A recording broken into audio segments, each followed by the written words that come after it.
Dime tu verdad, baby, ven que te estás sacando. Tú no sabes cómo estoy sufriendo, solo lo tengo que decir. Cuéntame, tu despedida para mí fue dura. Será que te llevo a la luna y yo no supe hacerlo así. Te estaba buscando por la calle gritando, esto me está matando. Oh no, te estaba buscando. The Base Face Network. Assalamualaikum warahmatullahi wabarakatuh. Kami dari kelompok 6 yaitu Bank Mandiri. Pertama, saya akan membahas tentang profil Bank Mandiri. PT Bank Mandiri menjadi perusahaan perseroan yang dinyatakan dalam Akta Nomor 9 tanggal 2 Oktober 1998 yang selanjutnya disebut PT Bank Mandiri atau Persero. PT Bank Mandiri atau Persero didirikan sebagai bagian dari program restrukturisasi perbankan yang dilaksanakan oleh pemerintah Indonesia. Pada bulan Juli 1999, 4 bank pemerintah yaitu Bank Bumidaya, Bank Dagang Negara, Bank Ekspor-Impor Indonesia, dan Bank Pembangunan Indonesia dilebur menjadi Bank Mandiri, di mana masing-masing bank tersebut memiliki peran yang tak terpisahkan dalam pembangunan perekonomian Indonesia. Sampai dengan hari ini, Bank Mandiri meneruskan tradisi selama lebih dari 140 tahun memberikan kontribusi dalam dunia perbankan dan perekonomian Indonesia. Selanjutnya, kami akan memaparkan tentang hasil diskusi kami terkait Bank Mandiri. Yang pertama, simpanan giro.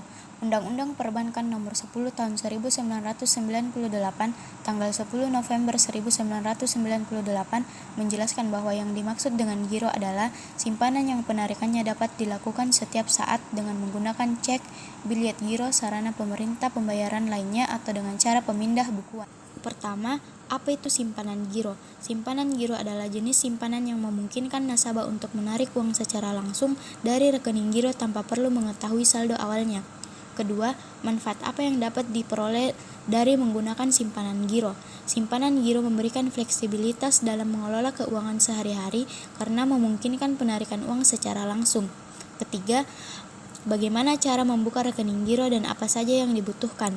Untuk membuka rekening giro, biasanya dibutuhkan identitas diri, bukti alamat, dan minimal saldo awal yang ditentukan oleh bank. 4. Apa perbedaan antara rekening tabungan dan rekening giro? Rekening tabungan biasanya memiliki batasan penarikan harian yang lebih rendah dan tidak memungkinkan penarikan langsung, sedangkan rekening giro memungkinkan penarikan langsung tanpa batasan harian. Kelima, bagaimana cara mengelola dan memantau saldo rekening giro? Saldo rekening giro dapat dilihat melalui aplikasi mobile banking, ATM, atau melalui kantor cabang bank. Yang kedua, deposito. Menurut Undang-Undang Nomor 10 Tahun 1998, yang dimaksud dengan deposito adalah simpanan yang penarikannya hanya dapat dilakukan pada waktu tertentu berdasarkan perjanjian nasabah penyimpan dengan bank. Artinya, jika nasabah deposan menyimpan uangnya untuk jangka waktu 3 bulan, maka uang tersebut baru dapat dicairkan setelah jangka waktu tersebut berakhir dan sering disebut jatuh tempo. Bank memberikan beberapa alternatif pilihan kepada masyarakat dalam menempatkan beberapa jenis deposito, antara lain yang pertama deposito berjangka, kedua sertifikat deposito, yang ketiga deposit on call. Pertama, apa itu deposito dan apa saja syarat untuk membuka deposito? Deposito adalah simpanan berjangka dalam mata uang rupiah dengan bunga menarik dan beragam keuntungan lainnya. Syarat untuk membuka deposito: memiliki rekening mandiri tabungan atau mandiri giro, minimum penempatan deposito, pembukaan melalui kantor cabang sebesar 10 juta, sedangkan pembukaan melalui M-Banking atau Livin by Mandiri sebesar 1 juta rupiah. Warga negara Indonesia membawa eKTP dengan NIK yang terdaftar di Sistem Informasi Administrasi Kependudukan dan NPWP, sedangkan untuk warga negara asing membawa paspor dan KIMS, KITAS atau kitab kartu izin menetap sementara atau kartu izin tinggal sementara. Kedua, apa perbedaan antara deposito berjangka dan tabungan biasa? Deposito Mandiri adalah produk deposito berjangka yang disediakan oleh Bank Mandiri. Deposito Mandiri mendirikan tingkat bunga yang lebih tinggi dibandingkan tabungan biasa dengan jangka waktu atau tenor maksimal 24 bulan. Mandiri menyediakan dua jenis produk deposito berdasarkan jenis mata uang yang digunakan, yakni deposito Mandiri Rupiah dan deposito Mandiri Falas. Ketiga, berapa suku bunga deposito yang umum di Bank Mandiri saat ini? Besaran bunga deposito Mandiri bervariasi, mulai dari 2,25% sampai dengan 2,50%. Perlu diketahui bahwa selain jangka waktu, besaran dana yang kamu setorkan juga berpengaruh pada bunga yang kamu dapatkan. Selanjutnya adalah tabungan. Nah, tabungan merupakan simpanan pihak lain pada bank yang penarikannya hanya dapat dilakukan menurut syarat tertentu yang disepakati, tetapi tidak dapat ditarik dengan cek atau alat sejenis dengan itu. Transaksi tabungan dicatat sebesar nilai nominal dan saldo disajikan di neraca sebesar kewajiban bank kepada pemilik tabungan. Pertanyaan tentang tabungan. Apa yang dimaksud dengan tabungan dan bagaimana Bank Mandiri membedakan produk tabungan dan produk simpanan lainnya? Tabungan di Bank Mandiri adalah produk simpanan yang ditujukan untuk menyimpan dana nasabah dengan syarat-syarat ringan dan fleksibel. Tabungan dibedakan dari produk simpanan lain seperti deposito yang umumnya memiliki jangka waktu tertentu dan bunga yang lebih tinggi. Produk tabungan biasanya tidak memiliki batasan waktu dan lebih fleksibel dalam penarikan dana. Yang kedua, apa saja keunggulan yang ditawarkan oleh tabungan Bank Mandiri dibandingkan produk tabungan di bank lain? Keunggulan tabungan Bank Mandiri meliputi A. Bunga tabungan yang kompetitif dan dihitung secara harian. B. Akses mudah melalui layanan e-banking seperti Mandiri SMS, Mandiri Online, dan jaringan ATM yang luas.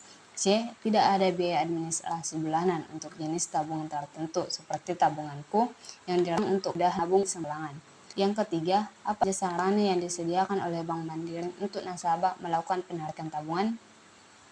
Nasabah dapat melakukan penarikan melalui berbagai cara seperti A. ATM Bank Mandiri, link dan jaringan ATM bersama. B. Teller di cabang Bank Mandiri.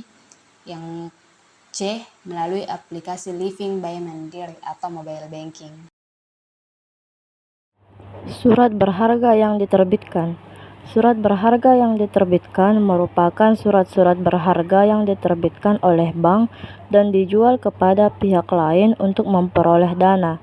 Jenis-jenis surat berharga yang diterbitkan oleh bank pada umumnya berupa promes, SBPU atau surat berharga pasar uang, dan obligasi, serta surat berharga lain yang lazim diperdagangkan dalam pasar modal dan pasar uang.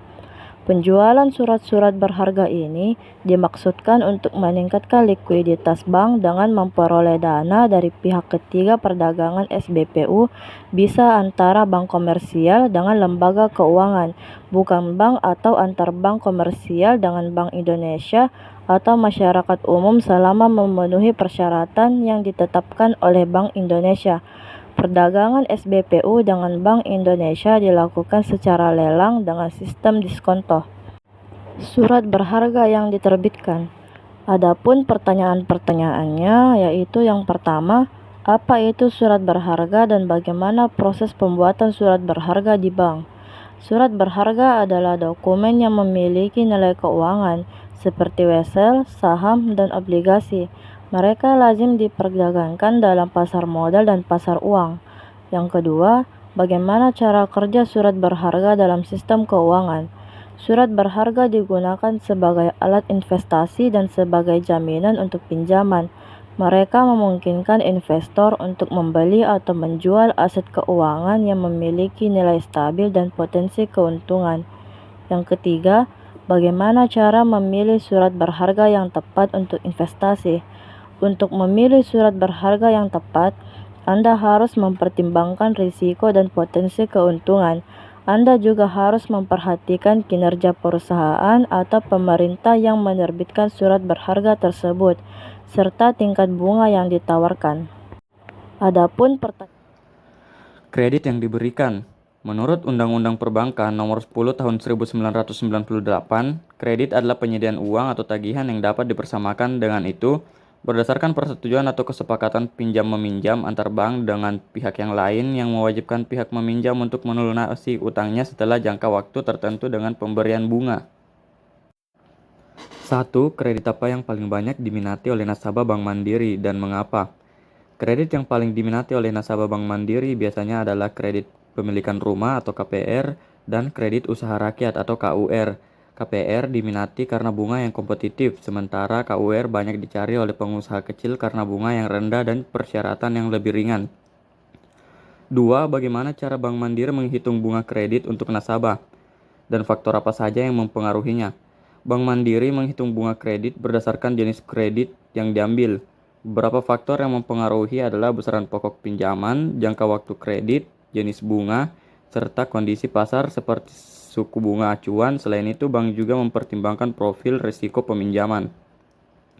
3. Apakah Bank Mandiri menggunakan sistem bunga tetap atau bunga mengambang untuk produk kreditnya? Dan bagaimana hal itu mempengaruhi cicilan nasabah?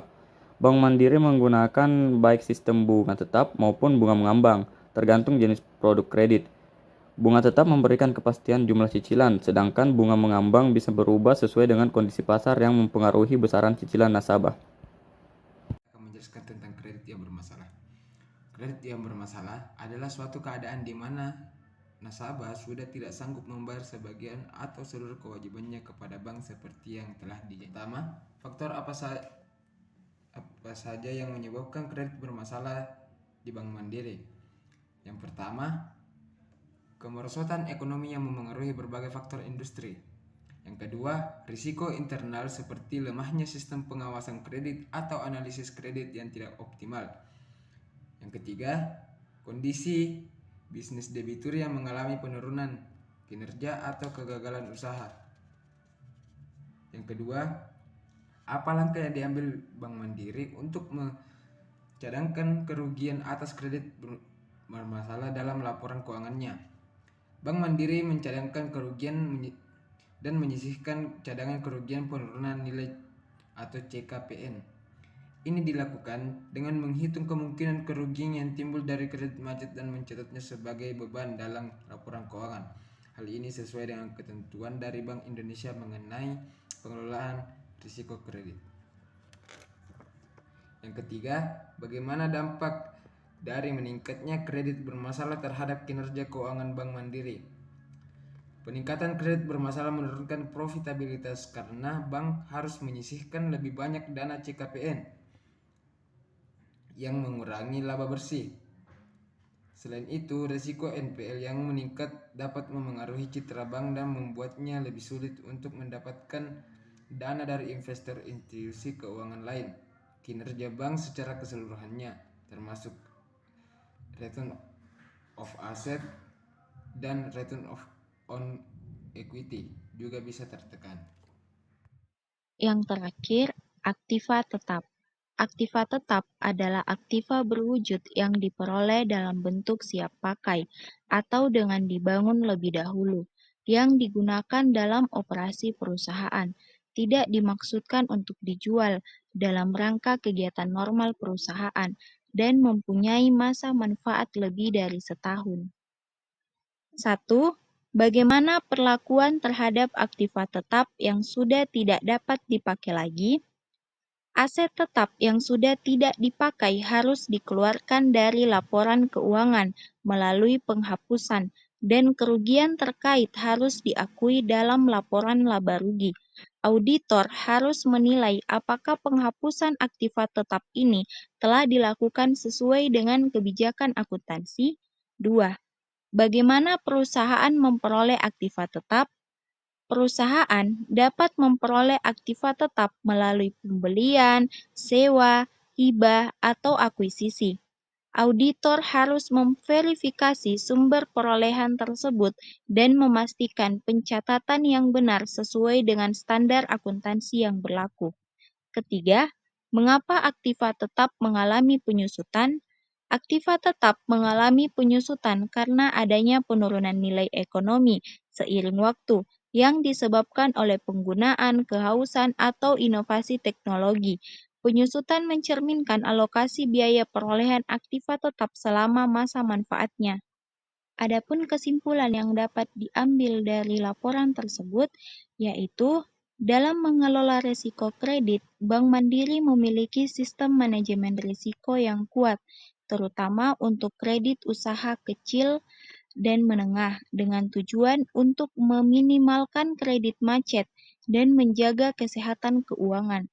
Selain itu, bank ini mengelola risiko kredit dengan melakukan pencadangan untuk kredit bermasalah yang dilaporkan dalam laporan keuangan. Secara keseluruhan, Bank Mandiri terus berinovasi dalam layanan perbankan, termasuk mengembangkan platform digital dan investasi dalam teknologi untuk memberikan kemudahan bagi nasabah, serta menjaga kinerja keuangannya agar tetap stabil.